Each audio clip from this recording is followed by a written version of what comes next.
혹시 요즘 사람을 만난 뒤에 집에 돌아와서 이런 생각이 드신 적은 없으십니까? 내가 말을 잘못했나? 괜히 만났나? 저 사람이 나를 어떻게 보고 있을까? 분명히 큰일은 없었는데 마음은 유난히 오래 남아 있습니다. 어떤 사람은 별말을 하지 않았는데도 하루 종일 기분이 가라앉고, 어떤 만남은 끝나고 나면 이유 없이 피곤합니다.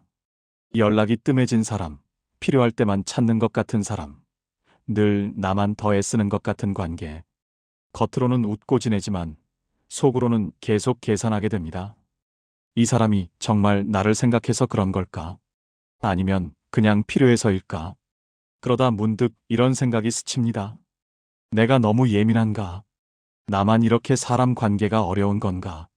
젊을 때는 그냥 넘겼던 말들이, 예전엔 웃고 지나갔던 관계들이 이제는 마음에 걸리고 자꾸 생각이 납니다. 스스로를 의심하게 됩니다. 내가 이상한 건 아닐까? 내 성격이 약한 건 아닐까?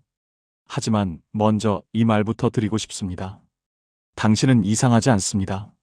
지금 느끼는 이 감정은 성격이 약해서도 아니고 마음이 부족해서도 아닙니다. 오히려 많은 분들이 비슷한 지점에서 흔들리고 있습니다. 우리가 사람을 대할 때 왜 이렇게 마음이 흔들리는지, 왜 어떤 관계는 오래 남고 어떤 관계는 유난히 상처로 남는지, 이 질문에는 분명한 이유가 있습니다. 이 영상은 그런 분들을 위한 이야기입니다. 누군가를 단정 짓거나 관계를 끊으라고 말하려는 자리가 아닙니다. 잘 사는 법을 가르치려는 자리도 아닙니다. 다만 그 마음의 흐름을 함께 천천히 짚어보려 합니다. 오늘 이 이야기가 끝날 때쯤에는 사람을 보는 눈이 날카로워진다기보다 오히려 마음이 조금은 가벼워질 것입니다.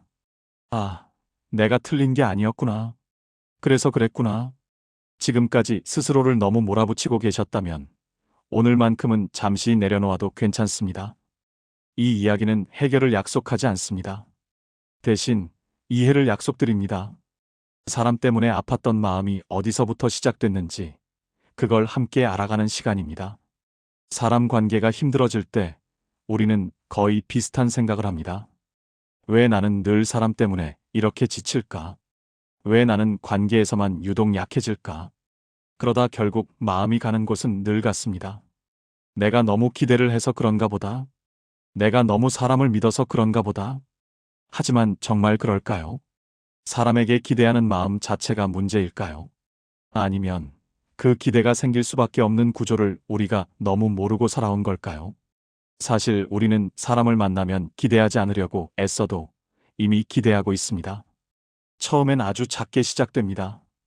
이 사람은 나랑 잘 통하는 것 같다는 느낌, 이 사람은 말이 통하니까 적어도 이 정도는 이해해주겠지라는 마음, 내가 이렇게까지 말했으니 이 마음은 알아주겠지라는 생각. 이건 계산이 아니라 반응에 가깝습니다. 사람의 마음은 관계 속에서 자동으로 움직이기 때문입니다. 누군가에게 마음을 조금이라도 열면 그 순간부터 우리는 이미 무언가를 바라고 있습니다. 그 바람이 크든 작든, 말로 했든 안 했든 상관없이요. 문제는 이 기대가 대부분 말이 되지 않는다는 데 있습니다. 우리는 잘 말하지 않습니다. 나는 내가 이렇게 해주길 바라고 있어. 대신 이렇게 생각합니다. 이 정도면 굳이 말 안 해도 알겠지. 내가 저 입장이면 이렇게 할 텐데. 이렇게 마음속에만 쌓인 기대는 기준이 됩니다. 그리고 그 기준은 어느 순간부터 상대를 평가하는 잣대가 됩니다. 상대는 모르는 사이에 시험대 위에 올라가 있고 나는 나도 모르게 채점하고 있습니다. 그래서 실망은 늘 갑작스럽게 찾아오는 것처럼 느껴집니다. 하지만 사실 실망은 갑자기가 아닙니다. 기대가 쌓이고 쌓이고 쌓이다가 어느 한순간 무너지는 겁니다. 연락이 늦게 왔을 때, 중요한 이야기에 반응이 시원하지 않았을 때, 내 편일 거라 믿었던 순간에 조용히 빠져 있었을 때, 그 장면 하나하나가 치명적이어서가 아닙니다. 이미 마음속에 그 사람은 이 정도는 해줄 사람이 되어 있었기 때문에 그 어긋남이 상처로 느껴지는 겁니다. 그래서 관계에서 아픈 사람들은 사실 사람을 쉽게 대하지 않는 경우가 많습니다. 아무 기대도 안 하는 사람이 아니라 속으로 많은 걸 품고 있는 사람입니다. 정이 있고 마음이 있고 관계를 소중하게 여겼던 사람입니다. 그런데 우리는 이 과정을 너무 자주 자기 성격의 문제로 돌립니다. 내가 너무 예민해서 그래. 나는 왜 이렇게 사람한테 마음을 쓰지? 다른 사람들은 잘만 지내는 것 같은데. 하지만 관계에서 상처받는 경험은 개인의 결함이 아닙니다. 인간이라면 누구나 비슷한 구조의 마음을 가지고 있습니다. 기대하고, 오해하고, 실망하고, 아파합니다. 다만 그 과정을 겉으로 드러내느냐, 속으로 삼키느냐의 차이일 뿐입니다. 우리는 종종 사람을 믿지 말았어야 했다고 말합니다. 하지만 조금 더 정확히 말하자면 사람을 믿어서 아픈 게 아니라 사람을 특정한 모습으로 오해했기 때문에 아픈 경우가 더 많습니다. 그 사람을 있는 그대로 본 게 아니라 내가 필요한 역할을 그 사람에게 맡겨버린 겁니다. 내가 기대하는 태도, 내가 원하는 반응, 내가 바라는 거리감. 상대는 그런 약속을 한 적이 없는데도 말입니다.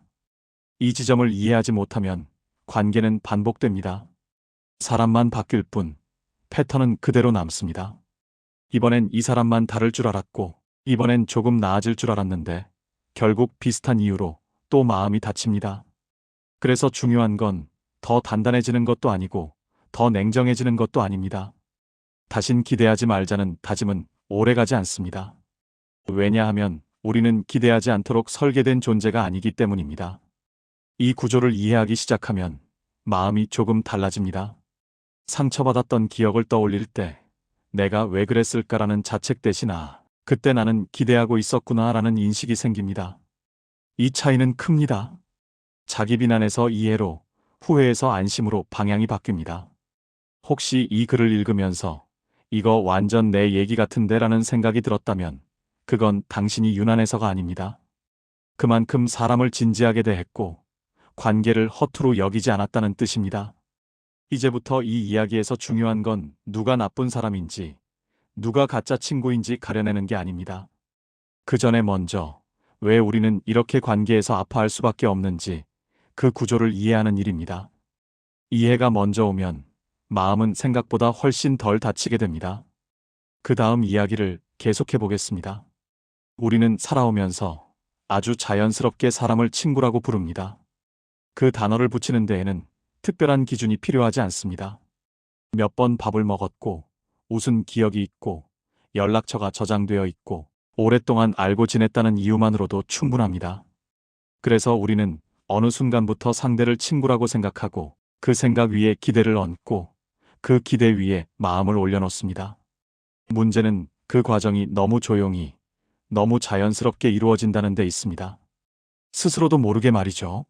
잘 될 때의 관계는 거의 다 비슷해 보입니다. 일이 잘 풀릴 때, 몸이 괜찮을 때, 마음에 여유가 있을 때는 사람 사이의 온도 차이가 잘 느껴지지 않습니다. 그때는 다 괜찮아 보이고 다 비슷하게 가까워 보입니다. 연락하면 답이 오고 만나면 웃고 이야기를 하면 들어주는 것처럼 보입니다. 그래서 우리는 그 시기의 기억을 기준으로 관계를 판단합니다. 이 사람은 내 친구야. 우린 꽤 오래됐잖아. 그래도 정은 있지. 하지만 인생은 늘 같은 높이에 머물러 있지 않습니다. 누구에게나 내려오는 시기가 있고 힘이 빠지는 시간이 있고 말수가 줄어드는 날들이 찾아옵니다. 그때부터 관계는 서서히 다른 얼굴을 보여주기 시작합니다. 내가 힘들어졌을 때, 예전처럼 밝게 반응하지 못할 때, 웃어 넘기던 일에 웃지 못할 때, 그때 어떤 사람은 자연스럽게 거리를 둡니다. 대놓고 멀어지지 않아도 연락의 간격이 길어지고 대화가 얕아지고 마음이 닿지 않는 느낌이 분명해집니다. 이때 우리는 대부분 스스로를 돌아봅니다. 내가 예민해졌나? 요즘 내가 너무 부정적인가? 괜히 사람 피곤하게 한 건 아닐까? 하지만 조금만 천천히 생각해보면 그 관계는 내가 무너지기 전까지만 유지되던 관계였을 가능성이 큽니다. 잘 될 때만 편안한 관계, 밝을 때만 유지되는 관계, 기운이 있을 때만 자연스러운 관계. 그건 우정이라기보다 상태가 맞아떨어졌던 관계에 더 가깝습니다. 우리는 흔히 정이라는 말로 많은 것을 설명하려 합니다. 정이 있어서 만난다. 정 때문에 못 끊는다. 정이 남아서 정리하지 못한다. 하지만 솔직히 말해보면 그 정이라는 감정 안에는 익숙함, 미안함, 관성, 그리고 거래가 함께 섞여 있는 경우가 많습니다. 관계에는 말로 하지 않는 교환이 늘 존재합니다. 정보를 주고받고 위로를 나누고 시간을 쓰고 감정을 나눕니다. 이 교환이 자연스럽게 오갈 때는 아무 문제가 없습니다. 하지만 한쪽이 지치기 시작하면 이 균형은 금방 흔들립니다. 내가 더 이상 들어줄 힘이 없을 때, 내가 예전만큼 반응하지 못할 때, 내가 도움을 요청하는 쪽이 되었을 때, 그 순간 관계는 시험을 받습니다. 그리고 그 시험은 생각보다 냉정합니다. 어떤 사람은 내 상황을 설명하지 않아도 이해하려 하고, 어떤 사람은 설명하는 순간부터 불편해합니다. 어떤 사람은 내가 침묵해도 곁에 있고, 어떤 사람은 침묵을 견디지 못하고 멀어집니다. 여기서 중요한 건 누가 더 좋은 사람인가가 아닙니다. 누가 더 옳은가도 아닙니다. 그 관계가 어떤 조건 위에서 유지되고 있었는가입니다. 진짜 친구를 판별하는 기준은 생각보다 단순합니다. 그 사람과 함께 있을 때 내가 나를 꾸미지 않아도 되는지, 설명하지 않아도 되는지, 괜찮은 척하지 않아도 되는지, 내가 내려와 있을 때도 그 사람이 불편해하지 않는지, 대단한 위로나 조언이 없어도 괜찮습니다. 말을 많이 하지 않아도 괜찮습니다. 그저 그 자리에 함께 있을 수 있는지. 반대로 관계가 유독 나를 지치게 했다면 그 안에서 나는 늘 어떤 역할을 하고 있었을 가능성이 큽니다. 항상 웃어야 했고, 항상 맞장구를 쳐야 했고, 항상 괜찮아야 했고, 항상 이해해주는 사람이었을지도 모릅니다. 그 역할을 내려놓는 순간 관계는 갑자기 어색해집니다. 그리고 우리는 그 어색함을 내가 변해서라고 받아들입니다. 하지만 정말 변한 건 내가 아니라 그 관계가 요구하던 조건일 수 있습니다. 나이가 들수록 친구가 줄어드는 이유는 아주 명확합니다. 사람을 싫어해서가 아니라 사람을 더 정확하게 보게 되기 때문입니다. 이제는 모든 관계를 유지할 에너지가 없다는 걸 알게 됩니다. 이제는 나를 소모시키는 관계와 나를 쉬게 하는 관계의 차이를 느끼게 됩니다. 예전에는 참아주던 말이 이제는 마음에 오래 남고, 예전에는 넘기던 상황이 이제는 하루를 망칩니다. 그건 마음이 약해진 게 아니라 삶의 무게를 오래 버텨온 결과입니다. 그래서 관계를 정리하려 할 때 가장 먼저 올라오는 감정은 죄책감입니다. 이 정도로 멀어져도 되나? 내가 너무 차가운 건 아닐까? 하지만 관계가 자연스럽게 끝나는 데에는 항상 이유가 있습니다. 그리고 그 이유를 애써 무시하고 붙잡는 쪽이 대부분 더 큰 상처를 남깁니다.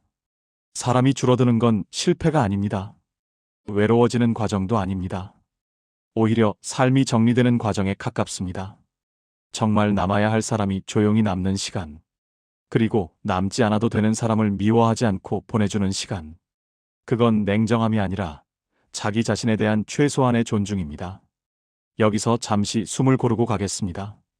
아직 누구를 남기고 누구를 떠나보내야 하는지에 대한 결론은 나오지 않았습니다.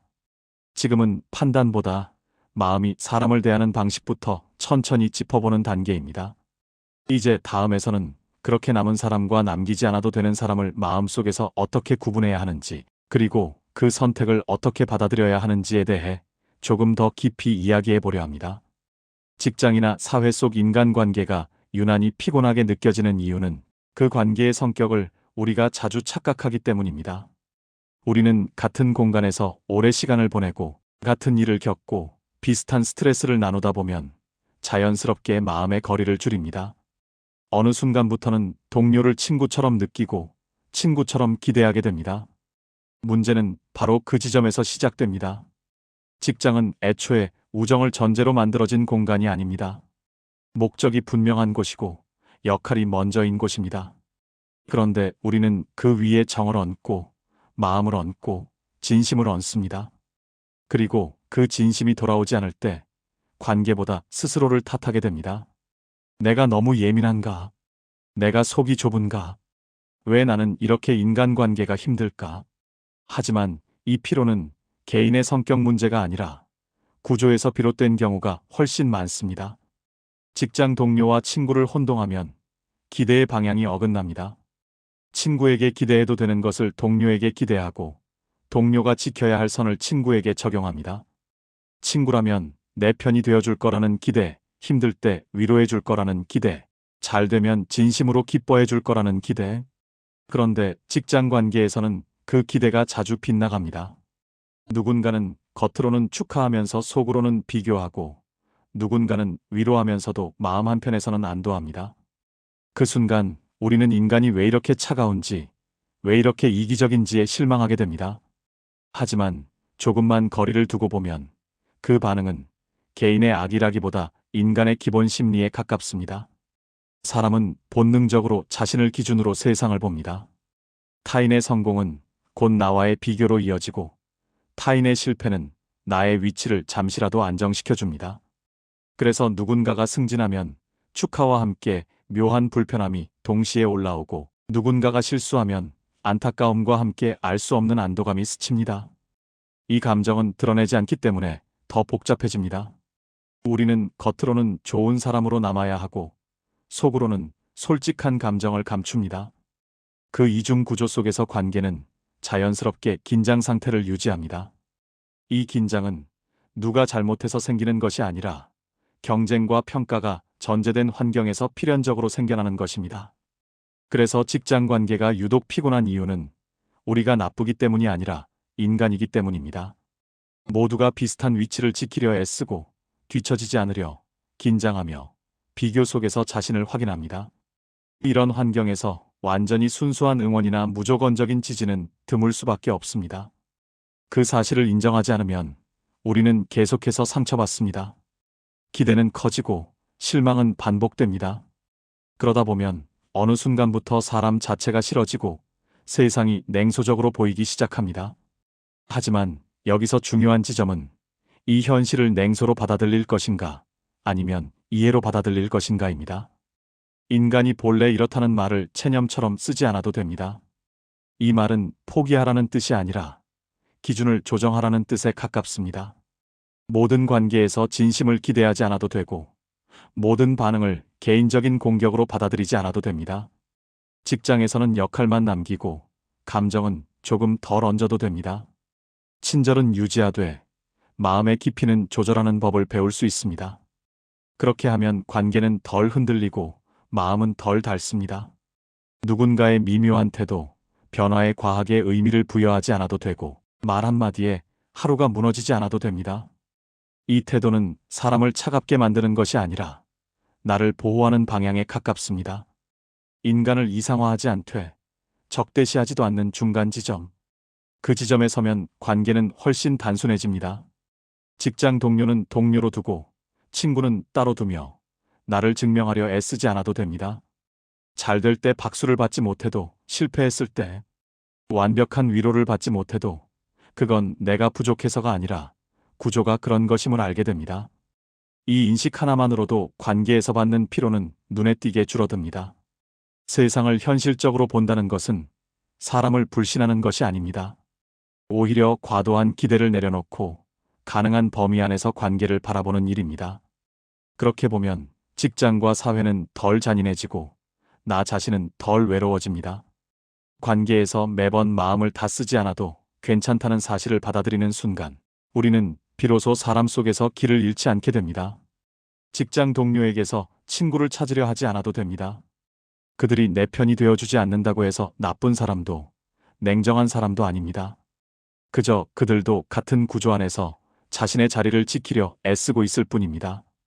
이 사실을 이해하면 비로소 우리는 관계에서 적정한 거리를 유지할 수 있습니다. 상처받지 않을 만큼 가깝고 지치지 않을 만큼 먼 거리.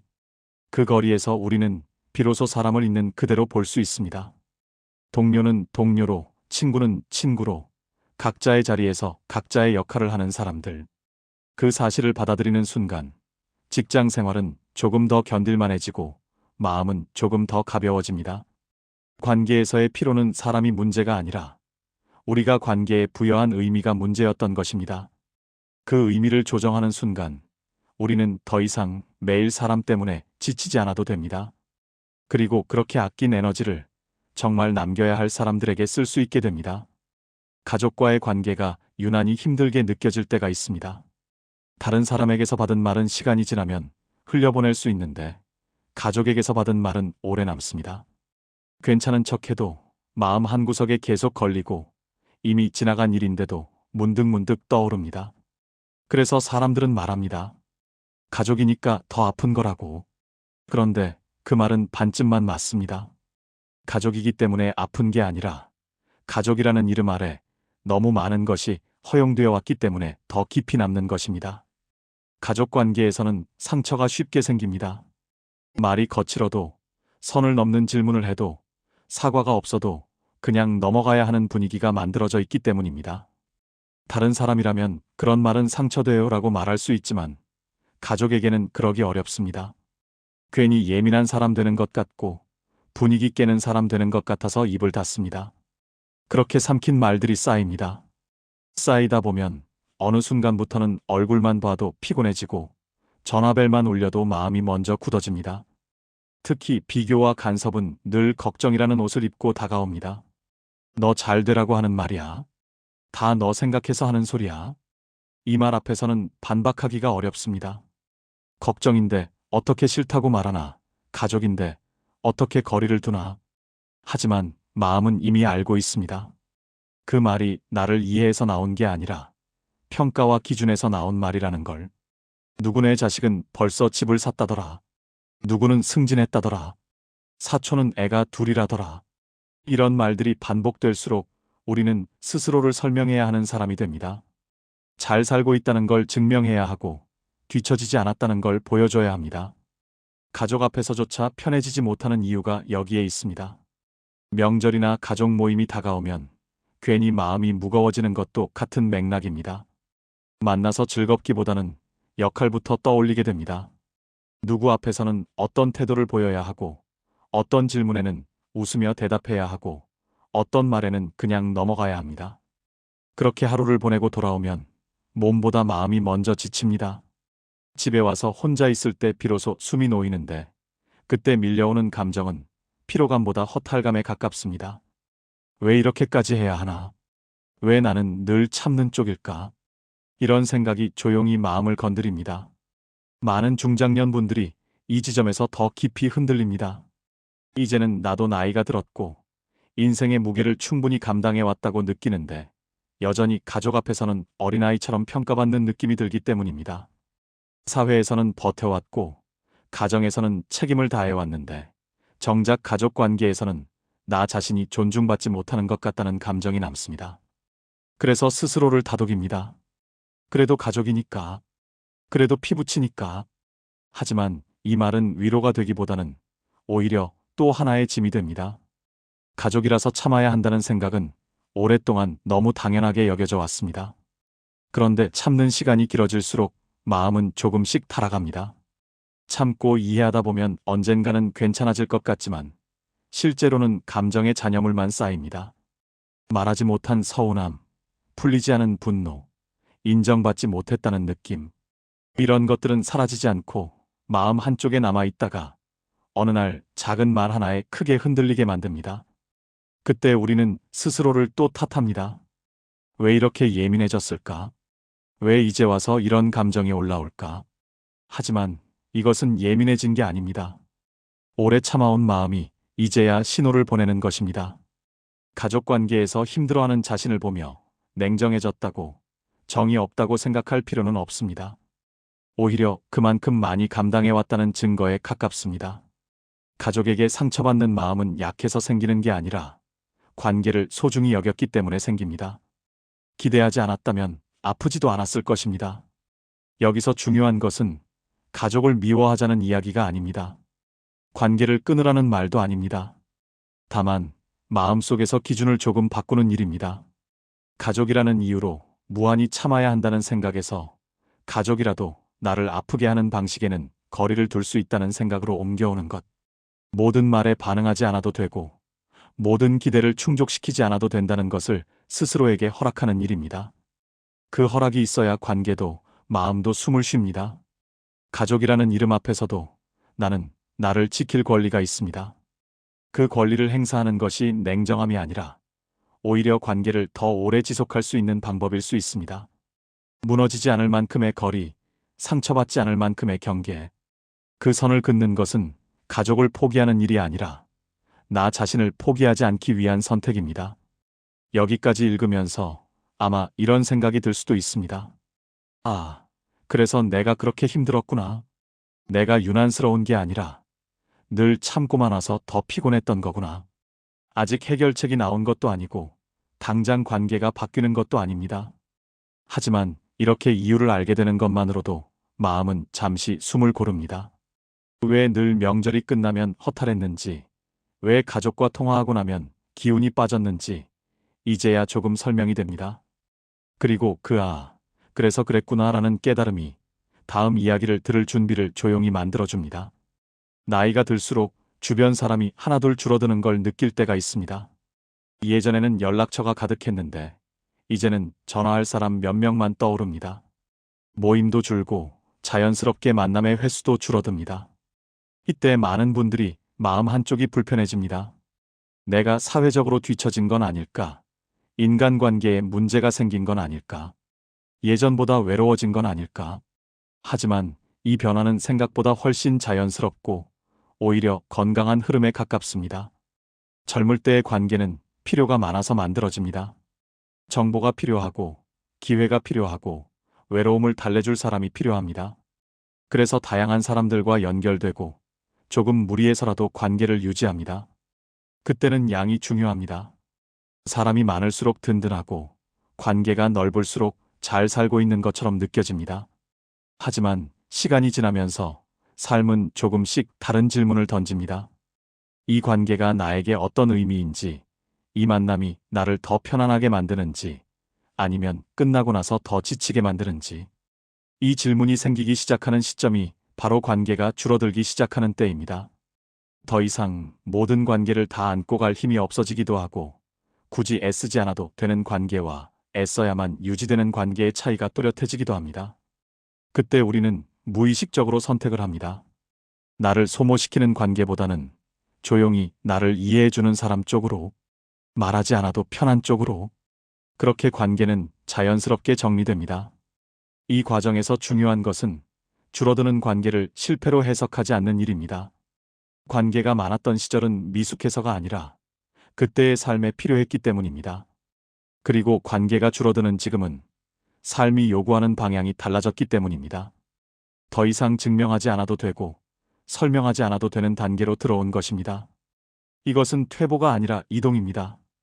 양에서 질로, 외부의 인정에서 내부의 안정으로 옮겨가는 과정입니다. 결국 남는 사람들은 많지 않습니다. 많아야 서너 명, 어떤 분은 한두 명일 수도 있습니다. 하지만 그 숫자가 중요한 것은 아닙니다. 중요한 건 그 사람들 앞에서 내가 어떤 모습이 되는가입니다.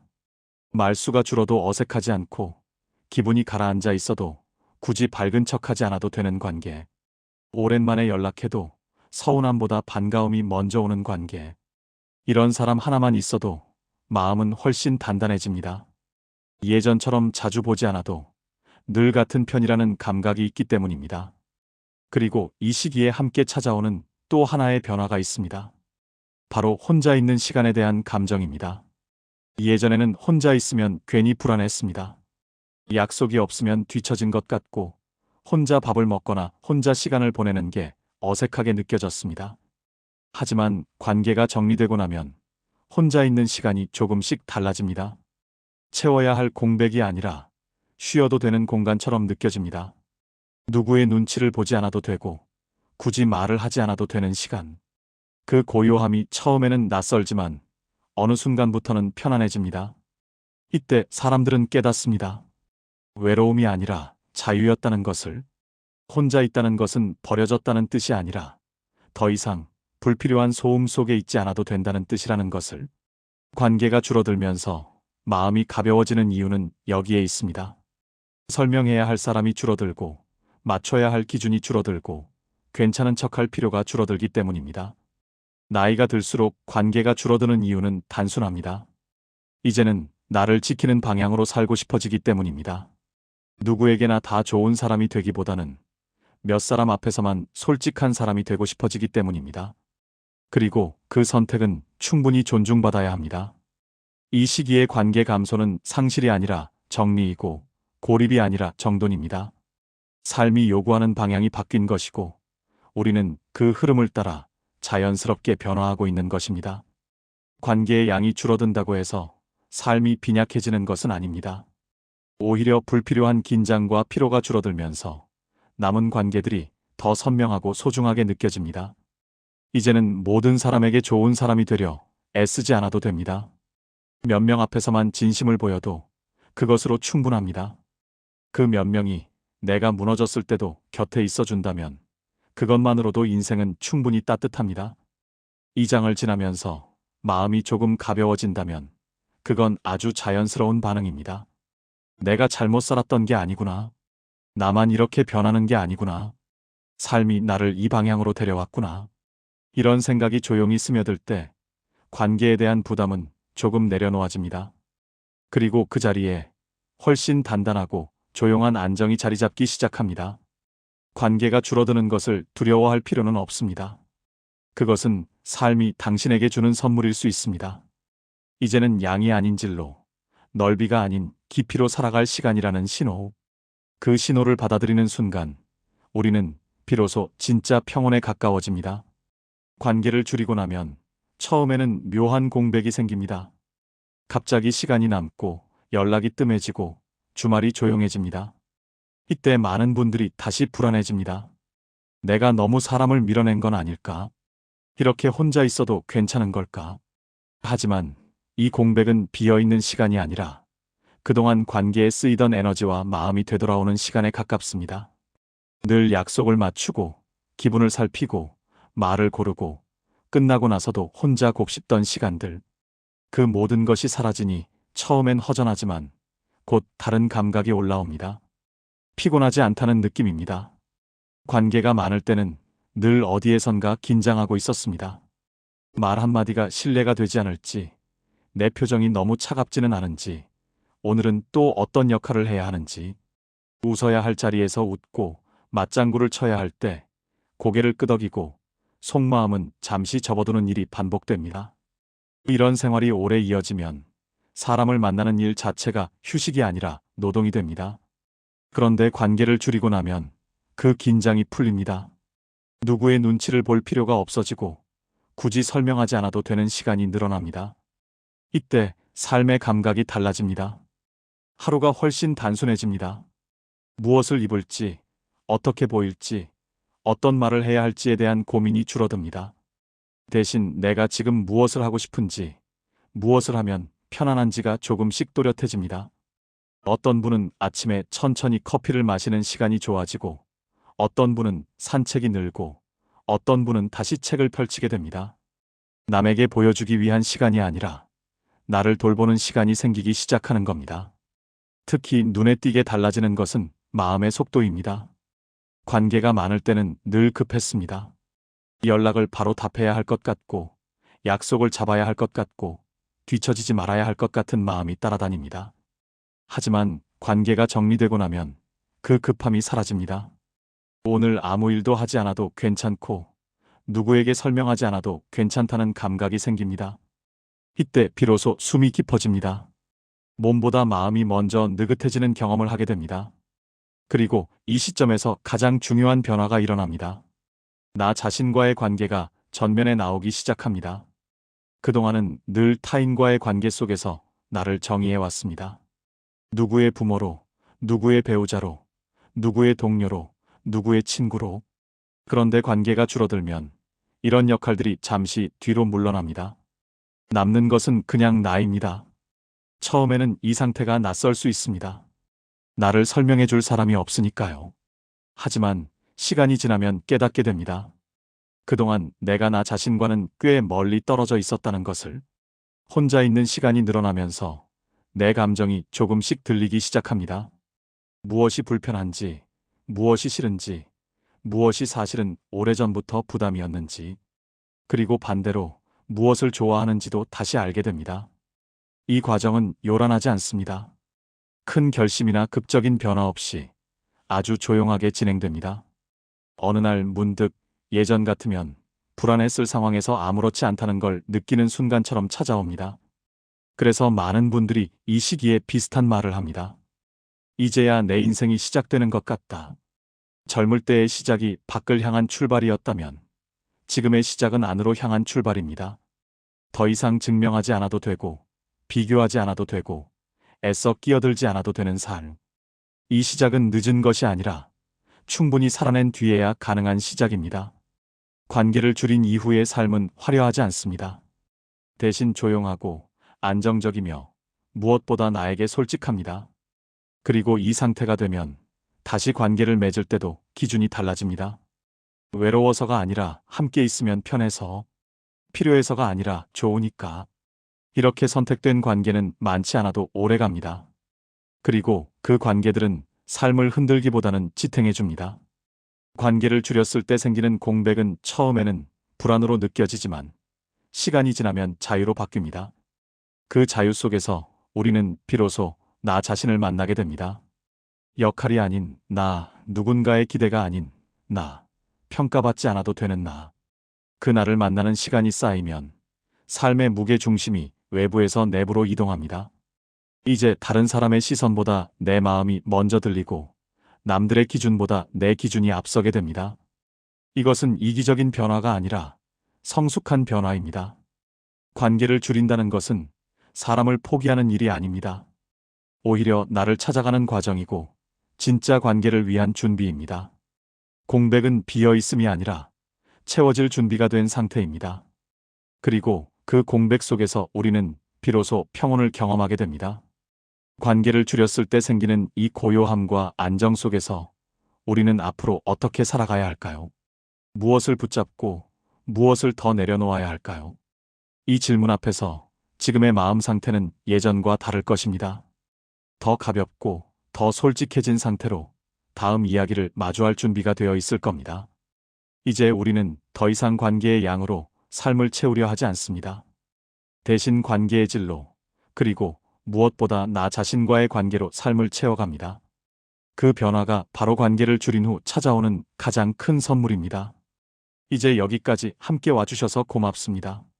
아마 영상을 보는 동안 몇 번은 고개를 끄덕였을 것이고 몇 번은 마음이 조금 아렸을지도 모르겠습니다. 누군가의 얼굴이 떠올랐을 수도 있고 오래된 장면 하나가 문득 스쳐갔을 수도 있겠죠. 그 모든 반응이 아주 자연스럽습니다. 관계에 대해 생각한다는 건 결국 내가 살아온 시간을 다시 바라보는 일이니까요. 관계를 줄인다는 말은 차갑게 들리지만 사실 그 안에는 아주 따뜻한 선택이 숨어 있습니다. 더 이상 나를 소모시키지 않겠다는 결정, 억지로 웃지 않겠다는 다짐, 이해받지 못하는 자리에서 스스로를 꺼내주는 용기 말입니다. 우리는 그동안 너무 오랫동안 사람이 먼저다, 참는 게 어른이다라는 말에 익숙해져 있었고 그 말들 사이에서 내 마음은 늘 뒤로 밀려나 있었습니다. 하지만 이제는 조금 달라져도 괜찮습니다. 늦지 않았고 틀리지도 않았습니다. 관계가 단순해지면 삶이 조용해집니다. 연락처가 줄어들고 일정이 비워지고 설명해야 할 이유도 사라집니다. 처음엔 그 조용함이 낯설고 불안하게 느껴질 수 있습니다. 하지만 어느 순간부터 그 조용함 안에서 숨이 편해지는 경험을 하게 됩니다. 누군가의 눈치를 보지 않고도 괜찮은 하루, 아무 일 없이 흘러가도 충분히 좋은 하루 말입니다. 그때 비로소 알게 됩니다. 내가 원하던 건 더 많은 사람이 아니라 덜 흔들리는 마음이었다는 걸요. 이 영상이 누군가를 정리하라고 등을 떠미는 이야기가 되기를 바라지는 않습니다.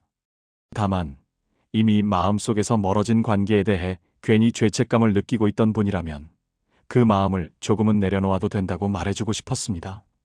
관계를 유지하지 않는 선택도 충분히 성숙한 선택이라는 걸요. 우리는 모두 각자의 속도로 각자의 자리에서 살아가고 있고 그 안에서 나에게 맞는 사람의 수는 생각보다 많지 않습니다. 앞으로도 관계 때문에 흔들릴 때가 있을 겁니다. 다시 기대하게 되고 또 실망하는 순간도 찾아오겠죠. 하지만 이제는 예전보다 조금 덜 아플 수 있습니다. 아, 사람은 원래 이렇지 하고 한 걸음 물러서서 볼 수 있다면 그만큼 마음의 여백이 생기니까요. 그 여백은 결국 나 자신을 더 잘 돌볼 수 있는 공간이 됩니다. 지금 이 영상을 끝내는 순간 꼭 무언가를 바꾸지 않아도 괜찮습니다. 다만 오늘 밤만큼은 내가 너무 예민한 게 아니었구나, 내가 이상한 게 아니었구나 하고 스스로에게 말 한마디 건네주면 충분합니다. 그 한마디에서부터 관계도 삶도 조금씩 가벼워지기 시작하니까요. 여기까지 이 이야기를 끝까지 들어주셔서 고맙습니다. 관계를 돌아보는 이 시간은 정답을 찾기 위한 것이 아니라 스스로를 조금 덜 몰아붙이기 위한 과정이었을지도 모릅니다. 만약 이 말들 중 하나라도 마음에 닿았다면 혼자만 간직하지 않으셔도 됩니다. 구독은 다음 이야기를 이어갈 힘이 되고, 좋아요는 이 영상이 더 많은 분들에게 닿을 수 있게 합니다. 댓글 한 줄은 이 공간을 더 따뜻하게 만듭니다. 혹시 오늘 영상에서 가장 마음에 와닿았던 구절이 있다면 댓글로 남겨주세요. 여러분의 이야기가 또 다른 누군가에게 위로가 될 수 있습니다. 그리고 주변의 관계 때문에 힘들어하는 분이 있다면 이 영상을 조용히 공유해 주셔도 좋습니다. 말로 하기 어려운 위로를 이 영상이 대신 전해드릴 수 있을 테니까요. 다음 영상에서도 지금의 이 호흡으로 다시 만나 뵙겠습니다. 오늘도 수고 많으셨습니다.